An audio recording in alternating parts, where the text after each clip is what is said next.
¿Qué tal, chicos? Vamos ahora a resolver otro ejemplo de un examen del progreso 1. Para eso tenemos el ejercicio 1 que nos dice lo siguiente. Utilice la gráfica dada y responda los siguientes enunciados. Para este ejercicio nos van a dar esta gráfica con ciertos puntos para poder estudiarla y analizarla. El literal A nos dice complete la tabla indicada. ¿Qué es lo primero que nos pide? El dominio. Para el dominio, recordemos, debemos ver la gráfica y determinar desde qué valor de x hasta qué valor de x va la gráfica. Como podemos ver, la gráfica tiene esta extensión y comienza en el valor menos 2 en x y sigue con su gráfica justamente hasta el valor 2 positivo en x. Entonces podemos decir que el dominio va desde el menos 2 hasta el 2 positivo. Ahora vamos a estudiar el rango, es decir, desde dónde está la gráfica, pero en el eje de las y. Si yo voy subiendo por el eje de las y, veo que mi gráfica comienza en menos 4 y termina justamente aquí, que sería en 4. Por lo tanto, el rango sería desde menos 4 hasta el 4. Tenemos el dominio y el rango, ¿verdad? Vamos a estudiar ahora la monotonía, es decir, dónde es creciente y dónde es decreciente. Para esto tenemos algunos intervalos, como podemos ver, ¿sí? Entonces, primero veamos dónde es decreciente, ¿de acuerdo? Como podemos ver, cuando avanzamos desde el menos 2, vamos bajando. ¿Hasta qué punto? Hasta x menos 1,25. Eso quiere decir entonces que en el intervalo desde menos 2 hasta el menos 1,25, como podemos ver toda esta parte de la gráfica, fuimos bajando. Entonces, en esa parte es decreciente. Vamos a ver otra parte en la cual sea decreciente primero, ¿de acuerdo? Entonces, esta parte subo, entonces eso es creciente. Pero la otra parte que decrece sería esta parte de la curva, ¿no es cierto? Que va desde 1,25 en x hasta el 2 en y. Todo este pedazo de la curva es decreciente. Entonces vamos a anotar también ese intervalo. Tenemos que desde 1,25 hasta x igual a 2, también la curva es decreciente. La derivada de eso es. Listo. Ahora vamos a analizar en dónde la curva es creciente. Y como podemos ver, esta parte de la curva siempre voy subiendo, miren. Hasta aquí. Entonces, desde que x vale 1,25, voy subiendo hasta que x vale 1,25, pero positivo. Por lo tanto, tenemos que desde menos 1,25 hasta 1,25, la curva es creciente. Y tenemos analizada ya la monotonía. Ahora vamos con la simetría. Solamente viendo la gráfica, podemos darnos cuenta que esta gráfica es simétrica con respecto al origen. Recordemos que cuando eso sucedía, se dice que la simetría o la paridad de esta función es impar. Listo. Vamos ahora con el literal B. Dice, justifique la paridad, es decir, justifiquemos esta respuesta. Para esto debemos acordarnos del concepto que dice que cuando f de x de menos x es igual a menos f de x, se dice que ese concepto es una función impar. Entonces, veamos por ejemplo, cuando x vale, en este caso, 1,25, tenemos claramente que su valor en y es 2,25. ¿De acuerdo? Ahora, veamos qué es lo que pasa cuando x vale menos 1,25. El resultado. Como podemos ver, estamos cumpliendo la condición de sacar f de menos x. Miren, aquí f de x positivo era 1,25, f de menos x aquí es menos 1,25. Por eso estoy cogiendo esos valores. Veamos a cuánto es igual esto. Menos 1,25, su coordenada en y es menos 2,25. Y de esa manera. Y miren lo siguiente, ¿sí o no que esto se parece? F de menos x sale menos f de x, ¿verdad?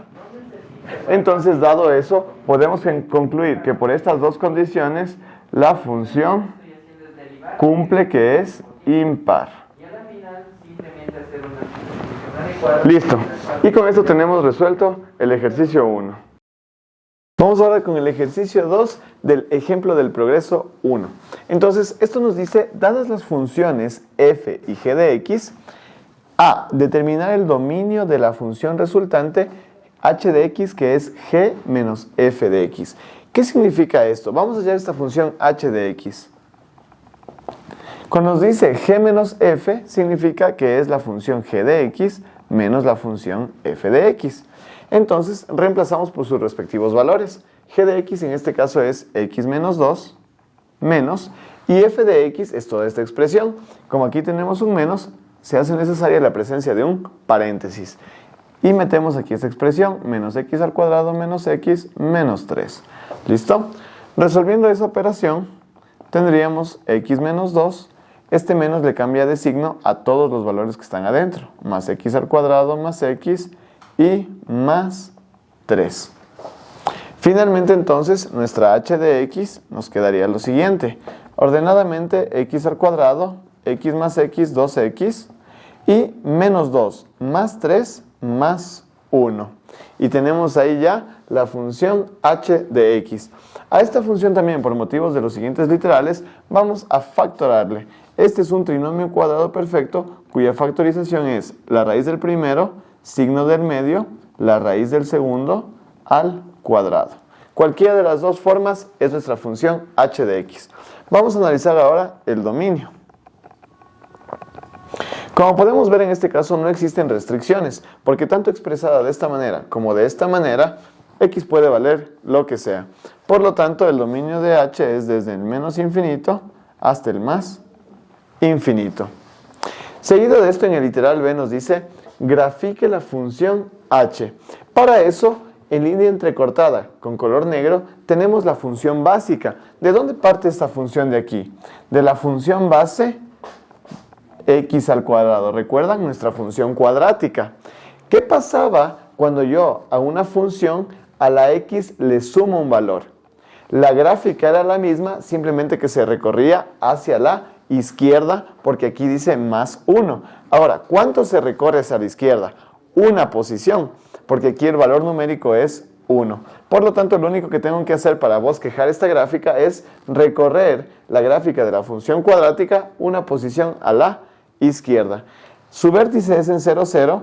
La de mi parábola, en cambio, va a ser justamente en este punto que corresponde a menos 1, 0. ¿De acuerdo? Y lo demás, la forma sería idéntica. Entonces, bosquejamos nuestra parábola, teniendo aproximadamente esa forma. Listo. Finalmente ahora nos pide h de menos 4. ¿Qué significa esto? Que reemplacemos menos 4 en donde tengamos las x, ¿verdad? Entonces, h de menos 4 sería menos 4 más 1 al cuadrado. Solamente hemos reemplazado el menos 4 en la x. Entonces, me queda menos 4 más 1, menos 3 al cuadrado, por lo que podemos deducir que h de menos 4 ha sido igual menos 3 al cuadrado se hace positivo y 3 al cuadrado, 9. Teniendo así completo el ejercicio 2. Vamos ahora con el ejercicio 3. Una de las aplicaciones más usuales de las funciones trigonométricas es en el estudio del sonido, pues la naturaleza de este fenómeno se lo puede representar mediante ondas senoides. ¿Qué quiere decir ondas senoides? Ondas que tienen la forma del coseno o del seno, ¿de acuerdo? Ok, ahora, en el literal A nos dice, en la gráfica se muestra la representación de una onda del sonido. Complete la información que se encuentra debajo de la misma, en este caso está a la derecha. Para eso vamos a analizar nuestra gráfica. Primero nos pide la amplitud. ¿Qué era la amplitud? La medida desde la mitad de la gráfica a los picos más altos, ¿verdad? Todos estos son los picos más altos, ¿de acuerdo? ¿Ok? O también podría ser la medida desde la mitad de la gráfica hasta el pico más bajo, ¿ok? En ambos casos, como podemos ver, esa medida sería desde el 0 hasta este valor. Como este punto está en la mitad del 1 y del 2, sería el punto 1.5. Por lo tanto, la amplitud vale 1.5. Si medimos en la parte de abajo, nos va a salir lo mismo, miren. Del 0 al punto que está en la mitad de entre el menos 1 y el menos 2, que es el menos 1.5. Por lo tanto, esa medida también sería 1.5. ¿De acuerdo? Entonces el valor de la amplitud de mi función es 1.5. Ahora, vamos con el periodo. ¿Cómo se mide el periodo de una función senoide en este caso? Lo que hacemos es, cogemos un punto, por ejemplo el punto de inicio, y avanzamos en la gráfica hasta volver al mismo punto. Como podemos ver, vamos avanzando por la gráfica hasta que llegamos a esta posición, en donde es el mismo punto. ¿Por qué? Si ustedes se dan cuenta, aquí es cuando la gráfica comienza a bajar, y aquí también es justamente cuando la gráfica comienza a bajar, es decir, cuando se va a repetir la gráfica. Entonces, después de eso, lo que hacemos es medir esa distancia, de punto a punto. Como podemos ver, esa distancia sería de 0 hasta pi medios. Por lo tanto, eso vale pi medios. Entonces, la longitud de onda, o lo que es lo mismo, el periodo de una función, vale pi medios. ¿De acuerdo? Vamos ahora con el tercer ítem, que dice la monotonía. Pero la monotonía desde el intervalo de 5 pi cuartos hasta 3 pi medios. Veamos dónde está. Aquí está el 5 pi cuartos, es decir, que veamos la monotonía de la función desde aquí hasta el 3 pi medios, que está acá, o sea, justamente hasta aquí. Si yo avanzo por mi función en ese intervalo, como pueden ver, lo único que hace es subir, o más claro, crecer. Por lo tanto, la monotonía en ese intervalo, dado que está subiendo, es creciente. ¿De acuerdo? Para este intervalo, recuerden, este pedazo de la función. Y así hemos completado esos 3 parámetros. Vamos ahora con el literal B. Represente gráficamente una onda de sonido en el intervalo de 0 a 2pi. Es por eso que en mi gráfica ya le tengo lista desde 0 hasta 2pi, cuyo comportamiento se aproxima a la forma de la función y nos dan esta función. Para esto debemos recordar la teoría del cambio de tamaño de funciones. Cuando hay una constante que le multiplica a nuestra función base, que en este caso sería la función coseno, lo que le afecta es en la amplitud. Recordemos que para la función coseno de x, la amplitud es 1, ¿verdad? Miren, de aquí hasta acá, hasta el punto máximo, es 1, o la distancia es 1. Entonces, la de mi función, la amplitud sería el doble. 2 por 1, pues la amplitud sería 2. ¿Listo? Eso quiere decir que todos los puntos van a llegar no solamente hasta 1, sino más bien hasta el 2, ¿de acuerdo? Para eso voy a trazar 2 líneas que me ayuden a llegar siempre a estos puntos máximos. Listo. Ahora, lo que vamos a hacer es recordar que el período, en este caso, de mi función coseno de x, como podemos ver, es 2pi. ¿Por qué? Porque si yo cojo un punto de la gráfica, ese punto se repite recién cuando la gráfica ha recorrido de 0 a 2pi. Eso quiere decir que el periodo de la función coseno de x, que es la función base, vale 2pi.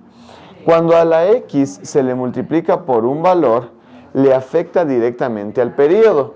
En este caso, dividiéndole a ese periodo. Entonces, el periodo de mi función, que está aquí, sería el periodo de la función original, que es 2pi, pero como aquí tenemos el número 2, debemos dividir para ese número que le han multiplicado a la x. Simplificando, me quedaría que el periodo para mi función, la que voy a graficar, es pi.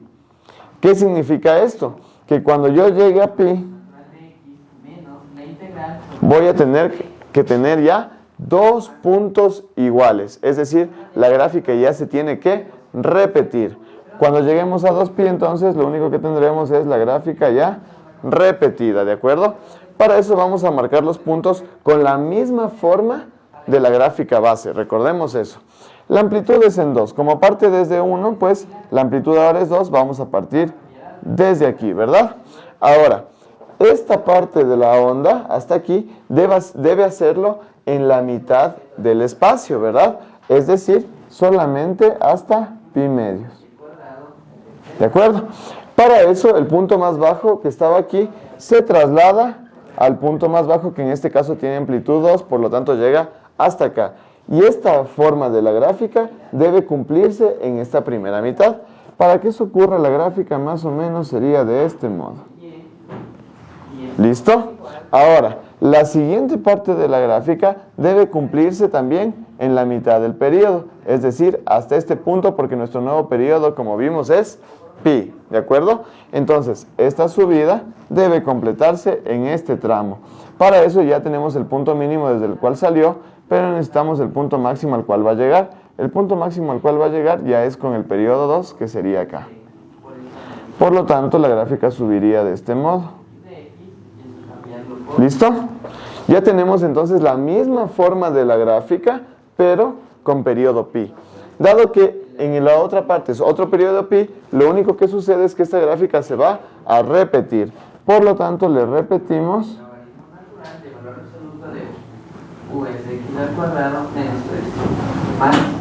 Llegando siempre hasta el valor de 2. Y como podemos ver en este caso, ya tenemos el bosquejo de nuestra gráfica en azul, que tiene la misma forma que la gráfica en negro. Simplemente el 2 le amplificó el periodo, como podemos ver, y el 2 multiplicado en cambio por la x le redujo el periodo, ¿verdad? Entonces tenemos amplificada la amplitud, pero reducido el periodo. Y con esto tenemos el literal B. Finalmente tenemos el ejercicio 4 de nuestro examen de ejemplo del progreso 1, ¿de acuerdo? Entonces nos dice, sea la función f de x, esta función por partes, describe el dominio y rango de f en notación de intervalo y como literal B, realice el bosquejo de la gráfica. En este ejercicio lo vamos a hacer al revés para que sea más sencillo determinar el dominio y el intervalo. Vamos con el bosquejo de la gráfica. Primero debemos ver los puntos críticos, que en este caso son el 2 y el 3. Tenerlos muy en cuenta, al 2 y al 3. Como podemos ver, x menor a 2, la función es x al cuadrado. O sea, los menores al 2 van a tener un gráfico que sería de x al cuadrado y los mayores al 3, de aquí en adelante, van a tener otro gráfico que sería la parte de abajo. Vamos a realizar primero el gráfico hasta el 2. Para eso evaluaremos la función cuando x vale justamente 2. Para entrar en este gráfico es en el punto crítico, ¿no es cierto? Entonces le evaluamos en esta parte de la función. Me quedaría 2 al cuadrado y eso sería 4. Es decir que la gráfica de la parte izquierda hasta el 2 va a llegar cuando x vale 2 hasta el 4, ¿verdad? Pero como aquí no está el menor o igual, solo está el menor, no podemos incluir este punto dentro de la gráfica y se pone un círculo abierto. Ahora, si podemos ver, la parte izquierda de la gráfica es la función y igual x al cuadrado. Recuerden que esa es una de nuestras funciones elementales, que es la función cuadrática. Y la gráfica de eso es una parábola, pero solo va a llegar hasta este punto, ¿no es cierto? Tenemos bosquejada esa parte de la gráfica, ¿no? ¿Verdad? Ahora, para la otra parte de la gráfica debemos evaluar su componente en y, pero cuando x vale 3. Entonces vamos a sacar f cuando x vale 3. ¿Pero en qué parte de la función le evalúo? En esta de acá. Entonces sería 8 menos 3 y esto vale 5. Es decir, que desde el punto crítico 3, la gráfica llega a 5, ¿no es cierto? Entonces le unimos aquí con el 5. Listo, desde aquí va a partir. Pero le ponemos círculo abierto, no se le puede incluir porque aquí dice x mayor a 3, no está el igual. ¿Listo? Ahora, ya tenemos un punto. Recordemos que esto de aquí, de nuestras gráficas elementales, es la función lineal, porque el x está elevado a la 1. Eso quiere decir que el gráfico de esa función es una recta. Para dibujar una recta o trazar una recta necesitamos 2 puntos. Hemos ya sacado el primero. Ahora vamos a sacar uno más para poder graficarlo. En este caso podemos utilizar x igual a 4 o x igual a 5. Cualquier valor que sea mayor que 3. Entonces vamos a utilizar el x igual a 4. Para eso evaluaremos f de 4. ¿En qué función debemos evaluar? En la que corresponde. Como x es igual a 4, es mayor a 3, entonces hay que evaluar aquí. 8 menos x. Entonces donde estaba la x le reemplazo el 4. Y eso me queda 4. Queriendo decir que el otro punto es cuando x vale 4, y vale también 4. Entonces, cuando x vale 4, como podemos ver aquí, y también vale 4. Y este sería otro punto para poder graficar la recta. Finalmente, al ser una recta, uno de los dos puntos Y tengo ya el bosquejo de mi función, tomando en cuenta que esto se va hacia arriba y esto se va completamente hacia abajo. Vamos ahora sí entonces a hallar el dominio de la función f en el literal a. Y hay que ponerle mucho ojo en notación de intervalo. Entonces, el dominio, como podemos ver, nuestra función viene desde el menos infinito en x, ¿listo? Recorre, recorre, avanza todas las x, sigue recorriendo todas las x, pero se queda aquí, en el 2, ¿no es cierto? Entonces, el dominio es de menos infinito hasta el 2, pero sin incluirle, porque aquí está abierto, es decir, el valor 2 no está incluido. De ahí no tengo función y se salta al 3, ¿no es cierto? Y desde el 3 sigue avanzando en el eje de las x hasta el más infinito. Eso quiere decir que el dominio tiene dos intervalos. El primero que ya sacamos en unión con el intervalo desde el 3 abierto, porque no está incluido, como podemos ver el 3 no está incluido por el círculo abierto que está ahí, hasta el más infinito. Eso sería en cuanto al dominio. Vamos ahora al rango de f. En el rango, como podemos ver, cuando avanzamos desde el eje de las y, esta función se va hacia el menos infinito, o sea, completamente hacia abajo. Entonces, viene desde el menos infinito, llega, sigue la función, aquí también tenemos valores de la función, y se va hasta el más infinito. Por lo tanto, en el eje de las y, la función abarca todo el eje, eso quiere decir desde el menos infinito hasta el más infinito. Y con esto hemos resuelto entonces el ejercicio 4.